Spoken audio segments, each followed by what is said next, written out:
It is time to break down what the teams in the AFC North need to do to find success in 2023. It is time for today's checklist. We are starting with Tom and the Cleveland Browns. What would make your checklist for the Browns to be successful this year? Cleveland Browns, a fascinating team for me.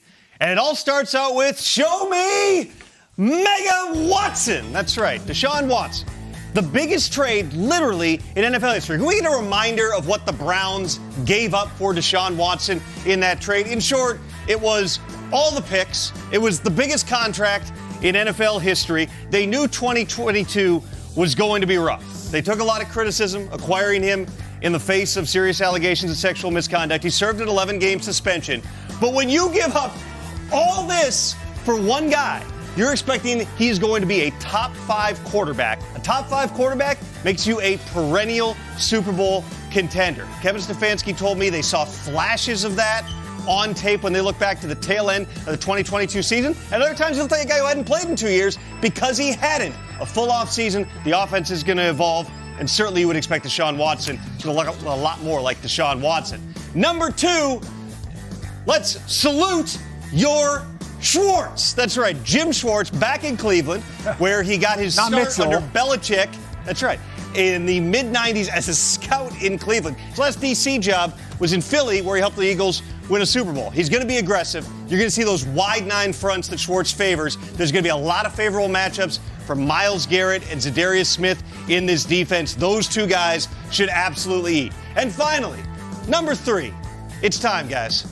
We got to let the dogs out, okay? These are the Cleveland Browns fans, one of the most tortured fan bases in all of football. They got a taste of it, okay, in 2020. They went to the playoffs. They beat the Steelers. They almost beat the Chiefs in the playoffs that year with Baker Mayfield at quarterback. First time that they had won a playoff game since Schwartz was there in the mid-'90s. Then 2021, Mayfield gets hurt. They fall off a little bit. Last year, again, they knew it was going to be rough, given that their starting quarterback was serving a suspension.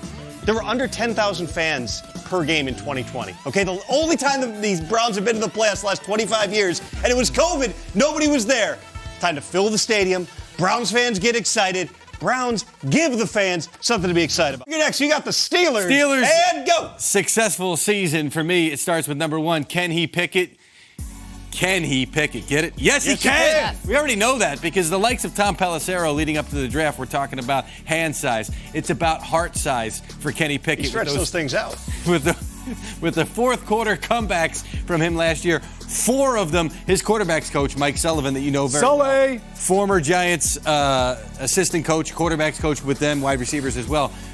Eli Manning was pretty good at the fourth quarter comeback. Sully needs to be a coordinator. So there you go, stumped for it. But he knows what it takes to be a quarterback in the NFL, to play well when you need to play well at the right time of the game. He sees it in Kenny Pickett, so we've seen that so far. He needs to continue that. Number 2, Canada. Matt Canada, the offensive coordinator, catching a lot of flack in Pittsburgh. A lot of folks still not sold on him, but he showed down the stretch that he's able to execute what Mike Tomlin and what upper management wants, which is an offense that can run the football. 8 of the last 9 games, they were over 100 yards after previously, before that, last season, only having 3 games over 100 yards. So, yeah, he's been given a task. We want to be a run-first team. We've been that way in the past. We want to continue to be that way. He has done that, so Matt Canada has to continue that and execute that on that side of the ball and make them an effective offense. Number 3, dominant defense. Cam Hayward mentioned recently that we have the capability to be dominant. This was a team that did a great job down the back stretch last year. Everything really came together down the back stretch if you're picking up on a theme. So can the Steelers take that momentum and continue going forward? He says we have the pieces to be, quote, dominant. We just have to have that mindset week in and week out. So let's see if the rest of the defense can follow Hayward's advice and be dominant on D in 23. To the Bengals right now, and number 1 on my checklist for the Bengals, give me the 3 amigos. All right, I'm not talking about Dusty Bottoms, Lucky Day, and Ned Netterlander. I'm not talking about those 3 amigos. I'm talking about Chase, Higgins, and Boyd. Give me those 3 amigos. All right, these guys drive this team. All 3 of them need to do a better job. Need to do a great job of running this offense, and they feed off of each other. And I think when you look at fixing his microphone, just thank so you. anyone Yeah, watching sorry, doesn't get the wrong idea there. Yeah, nothing to see here.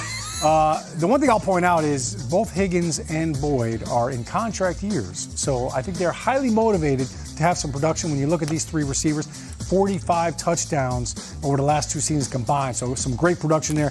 That has to continue. All right, number 2 on the checklist. Can we please protect Joe Exotic? All right, listen. Joe Burrow has been the most sacked quarterback over the last 2 years, and it's not even close. Look, this is the last 2 seasons. 121 sacks. The next closest quarterback is Justin Fields with 30 less sacks. Joe Burrow, they talked about it after the Super Bowl. We've got to find a way to protect him. It didn't work out. They brought in Lyle Collins. They added Alex Kappa.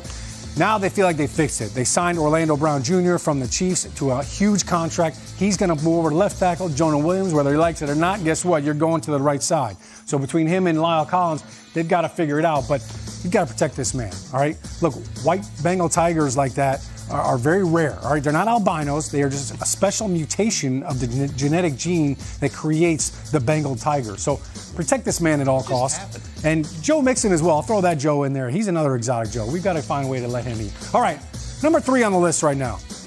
The one thing that I thought the Bengals did a great job of last year is defending the jungle. Right? They play the Welcome to the Jungle, Guns N' Roses song, but you've got to defend the jungle. When people come into your house, you got to protect it. And I thought they did a great job last year. They could continue that. They were 6-1 last year at home. Their only blemish was a Week 1 loss against the Cleveland Browns. And then after that, it was Lockdown City in the jungle. How do they do that? Well, defensively, Lou Anarumo has done a great job. We've talked about him glowingly over the last couple of years about how good of a job he's done in defense. He lost a couple big players. Von Bell, Jesse Bates, no longer there. He's got some young bucks that are going to have to step up. So that defense has got to show up. They've got to do a great job like they did last year. They were one of the best scoring defenses in the league. That has to continue in order for the Bengals to continue to have the opportunity to dominate this division.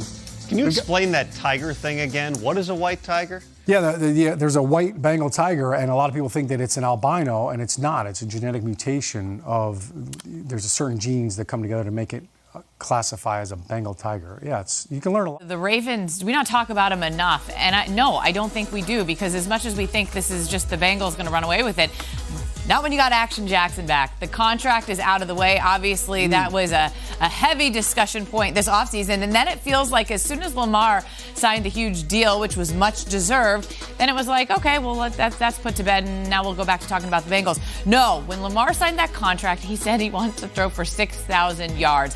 And when you look at the weapons that are around Lamar Jackson, they have given him the supporting cast so that his Ravens can return to supremacy in their division. Give me number 2 here. We started with number 1. I don't even know if I said. Number 1 was Action Jackson.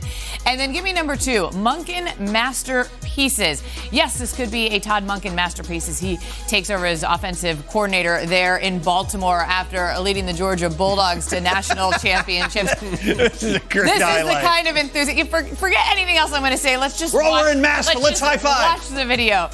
Todd Monken takes over, and look, he's got the pieces to make it happen, because now they've got OBJ in there who's hungry on his comeback tour. They've got Zay Flowers, and we talked about yesterday, Zay and Lamar working together, and then you can't forget about Bateman. You've got Andrews. So Todd Monken has the pieces, and what kind of OBJ are we going to see? If it looks like the OBJ in his workout videos, he's going to be fantastic. Could Lamar throw for 6,000 yards? Why not? Let's go. Zay Flowers could be the offensive rookie here. We don't know.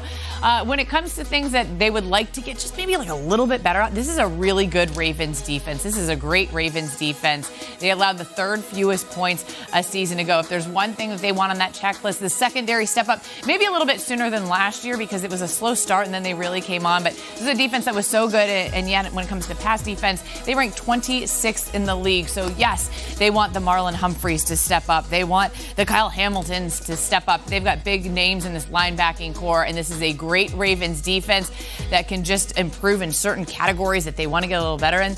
And you could be looking at the top team in this division.